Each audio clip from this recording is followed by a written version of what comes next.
All right, let's continue on the same path as the last question, but now let's bring into it a different setup where we bring into capacitance.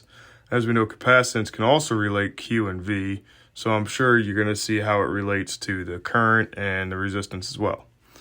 All right, so our statement reads, a capacitor C has been charged up to potential V0 at time t equals 0. It is connected to a resistor R and begins to discharge, as we see in figure A. Let's go look at it. Okay, so we see we have a basic circuit here with a resistor, a switch, and a capacitor.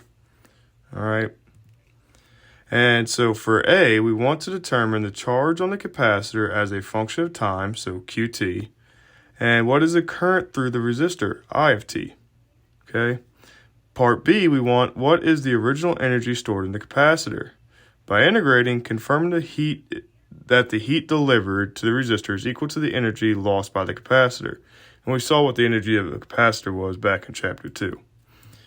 All right, so now imagine charging up the capacitor by connecting it and a resistor to a battery of voltage V0 at time t equals 0. All right, let's go check out that circuit.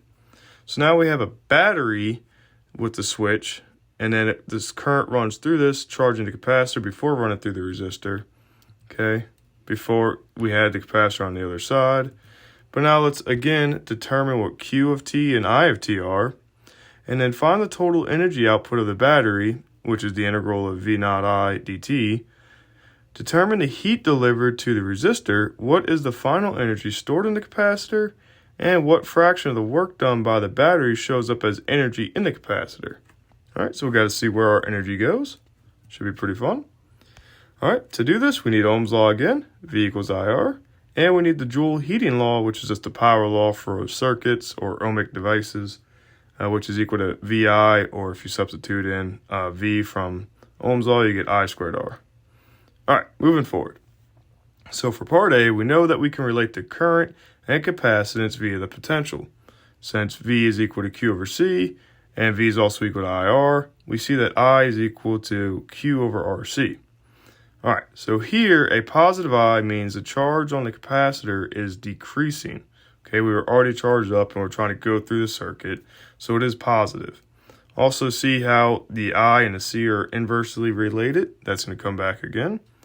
The charge being the rate of change, the current being the rate of change of the charge moving, this relationship will then yield dq over dt is equal to negative I. Again, the negative because we're decreasing. The capacitor is decreasing. So plug that along. We see that the charge is leaving the capacitor, so the current is taking it out, hence the negative. And if we plug in I from the relationship above, we see that we get the change in charge over dt is equal to negative 1 over RC times Q. And as you see, this sets us up for a separable differential equation, which we have seen before and we definitely will see again. All right, so let's separate the variables and then we'll integrate through. As you see, we get the natural log. And then, of course, on the right-hand side with the t, if we distribute the negative 1 over RC, we just get another constant. So I'm just writing k for 1. And then when we hit it both sides with the exponential to get q by itself, that we could split up the exponential, and that just becomes another big constant, so hence big K. It's all just a constant. But they did give us an initial condition that at t equals 0, we were charged. So the charge would be Q0, which is equal to V0 C. And if we apply this initial condition, we see that we get the big K is equal to Q0. Plug it all in, and we get the equation we need. Q of t is equal to V0 C e to the negative 1 over RC. Again, we kind of seen this before. You may have had it in an earlier class. But now, of course, that we know that I is just the negative derivative of Q with respect to time, just take that derivative and simplify it down, and you get V0 over R e to the negative t over RC. Okay, so pretty closely related. Let's keep chugging along then. The work that we talked about in chapter 2 was equal to 1/2 CV0 squared.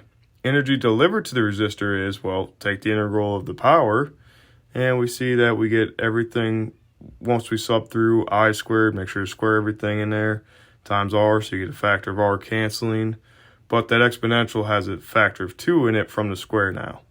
All right, so integrate that through, and we see that we get another factor of RC over 2 negative, which will cancel out accordingly. The R's will cancel, but then we're left with the negative, a double negative from evaluating the integral, and we do indeed get a 1/2 CV0 squared. Good to go. So for part C then, we have following a similar process to A, except this time V0 has to go through Q over C plus IR.